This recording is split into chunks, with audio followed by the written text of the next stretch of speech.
안녕하세요. 저는 소아과 전문의 그리고 소아감염분과 전문의 김규현입니다.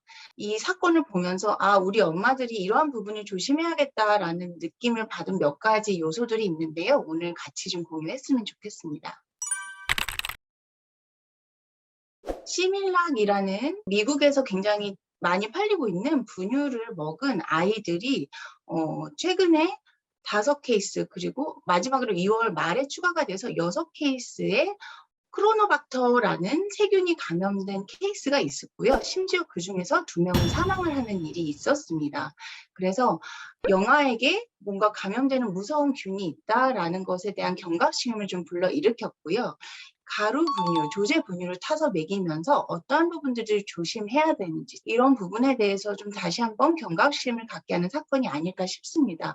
근데 실은 요번에만 문제가 된 거는 아니었고요. 과거에도 시밀락 말고 다른 회사의 분유가 수입되면서 이러한 사건이 있었고 가까운 나라 일본에서도 2010년도에 이런 일이 있었습니다.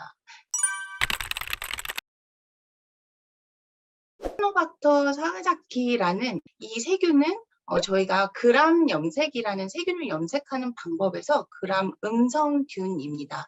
그리고 굉장히 생각보다 장내 세균인 경우도 있고 우리 주변에서 흔하게 살펴볼 수 있는 균이라고 합니다. 심지어 한 논문에서는 싱크대에서도 발견이 됐다고 하고요. 또는 하천이라든지 농장 같은 곳에서도 많이 발견이 되는 균입니다.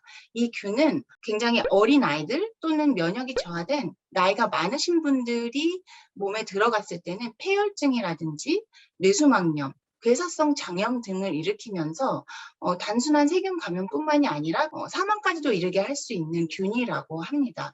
위험 요소들을 살펴보면 6개월 이하의 영아들, 특히 그중에서도 면역이 저하되어 있는 여러 상태의 친구들이 가장 위험하고요. 그다음에 28일이 안 된 신생아들, 그리고 2.5kg 미만으로 태어난 이른종이라고 그러죠. 그런 작게 태어난 아이들 같은 경우에도 고위험이 된다라고 합니다. 계속 이슈가 되고 있는 조제 분유에서 나오는 경우에서는 아마 그 공정 과정 중에서 농지라든지 하수에 있는 이 세균들을 해충들이 우연히 가지고 들어오면서 아마 감염이 됐을 거다라고 생각을 하고 있습니다. 많은 논문들에서도 보면은 아마도 해충이 가장 큰 역할을 했을 거라고 생각은 하지만 계속 연구 중이라고 합니다. 발병률이 높지는 않습니다. 이 세균이 처음 발견된 거는 1958년도에 미국에서 뇌수막염으로 사망을 한 2케이스가 있으면서 조금씩 세상에 알려지게 됐는데요.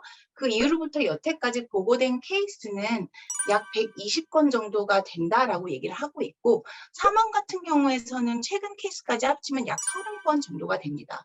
CDC에서 매년 보고를 받고 있는데 매년 2케이스에서 4케이스 정도가 발견된다라고 얘기를 하지만 아시다시피 세균이라는 것은 발견이 돼서 공식력이 있는 단체에 보고를 한 후에 알려지기 때문에 실은 이거보다는 더 많을 거다라고 생각은 하고 있습니다.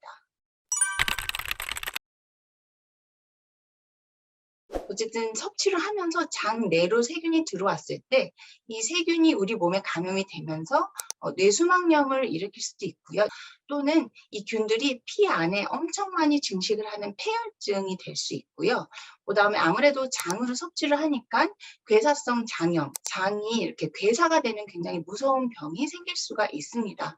단순히 항생제로 치료가 될 수 있다라고 얘기를 하지만 실은 이 경우에서는 굉장히 빨리 발견된 경우에서 그렇고 너무 늦게 발견이 됐거나 이제 항생제가 조금 늦게 들어가는 경우에서는 아이에게 치명적인 영향을 미칠 수가 있습니다. 물론 항생제로 치료가 되는 경우가 많이 있지만 치료가 된 이후에 이제 신경계 후유증이 일어날 수 있다라는 보고들도 있어서 후유증까지 생각을 한다면 정말 무서운 병이 아닐까 싶습니다.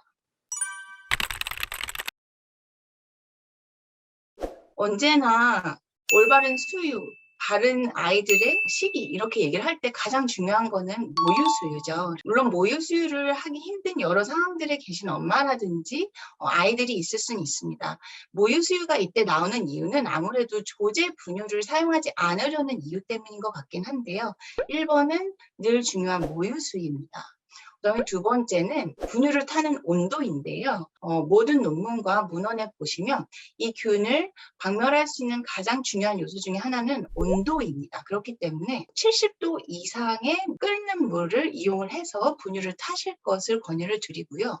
팔팔 끓는 물에 분유를 타는 건 쉽지 않기 때문에 물을 끓인 다음에 식혀서 타실 것을 권유를 드립니다. 그리고 일단 탄 분유 같은 경우에서는 최대한 빨리 주시는 게 좋고, 만약에 분유를 탔는데 아이를 당장 먹일 수가 없는 상황이다 할 경우에서는 바로 냉장고에 넣으시거나 폐기를 하실 것을 추천을 드리고, 냉장고에 분유가 있는데 이거 언제 내가 만들었지? 기억이 잘 안 나실 경우에는 무조건 폐기하실 것을 말씀을 드립니다. 또 중요한 것은 손 씻기죠. 주변에 있는 균들이 우리 손에 묻어서 들어갈 수 있기 때문에 늘 아이의 수유 용품을 만지실 때, 분유를 조제하기 전후 수유를 하실 때는 손을 깨끗이 닦아주셨으면 좋겠고요. 그리고 유축기라든지 젖병, 분유를 탈 때 쓰시는 도구들도 늘 소독을 잘 해주시고, 특히 요즘은 UV로 소독을 잘 하실 수 있는 기계들이 많이 있기 때문에 특히 C 타입의 UV에 굉장히 잘 죽는다고 알려져 있어요. 그래서 끓는 물 또는 자외선 소독기에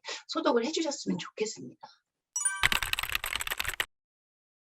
만약에 시밀락을 먹이고 계셔서 이것을 조금 바꾸고 싶으신 경우에서는 처음에는 제가 쓰던 분유 4분의 3, 그 다음에 새로운 거 4분의 1, 그 다음에 일주일 정도 완전히 되면 반반, 그 다음에 거꾸로 새로운 분유 4분의 3 이런 식으로 조금씩 양을 늘려가면서 주시는 방법도 있고요. 만약의 경우에 내가 시밀락을 먹이는데 바꾸기가 조금 부담스럽다, 아이가 이걸 너무 좋아한다 하시는 경우에서는 시밀락뿐만이 아니라 많은 조제 분유가 액체 타입이 있습니다. 그래서 액상으로 되어 있는 분유로 바꾸셔도 아마 되실 것 같습니다. 왜냐하면 액상 분유 같은 경우에서는 멸균 과정을 거치기 때문에 이 세균에 대한 위험성이 굉장히 감소하거든요. 그래서 만약에 가루 분유를 다른 브랜드로 바꾸시기가 힘드시다 하신 경우에서는 같은 브랜드의 액상 분유를 바꾸실 것을 권유드립니다. 라트 버너라고 문제가 됐던 분유, 같은 시설로 한꺼번에 만든 분유들이 있어요. 그래서 밑에 보면은 그 번호가 있는 것들은 다 폐기하라고 되어 있거든요. 이 라트 번호가 아니면 걱정 안 해도 된다. 같은 생산 라인, 같은 시기에 된 애들의 라트 번호가 같다라고 얘기를 하거든요. 그래서 지금 FDA나 CDC에서도 그 라트 번호면은 그냥 무조건 폐기하라라고 돼 있어요. 그래서 엄마들이 분유를 먹이는 데 있어서 굉장히 많이 걱정이 있습니다. 어떤 브랜드를 살까? 어떻게 먹일까? 근데 실은 그런 것보다도 가장 기본적인 것, 어떻게 안전하게 우리 아이들에게 분유를 먹일까를 먼저 고민하시는 게 더 좋으실 것 같습니다. 이번 사건을 통해서 우리도 이러한 조제 분유에 대해서 조금 느슨하게 했던 마음을 다시 다잡고 조금 더 안전하고 더 위생적으로 아이들에게 분유를 주고 건강하게 아이들을 키워갔으면 좋겠습니다. 크로노박터 균이 왜 크로노박터인지 아세요? 그리스 신화에 크로노스라는 신이 있대요. 근데 그 신이 아빠를 이렇게 물리치고 왕위를 휘어잡았고, 그래서 자기 아이들도 자기를 물리치고 왕이 될까봐 태어나는 자기 아이들을 다 먹었대요. 그래서 거기에서 영유아에게 문제가 된다 해서 따와줬다라고 얘기를 하더라고요.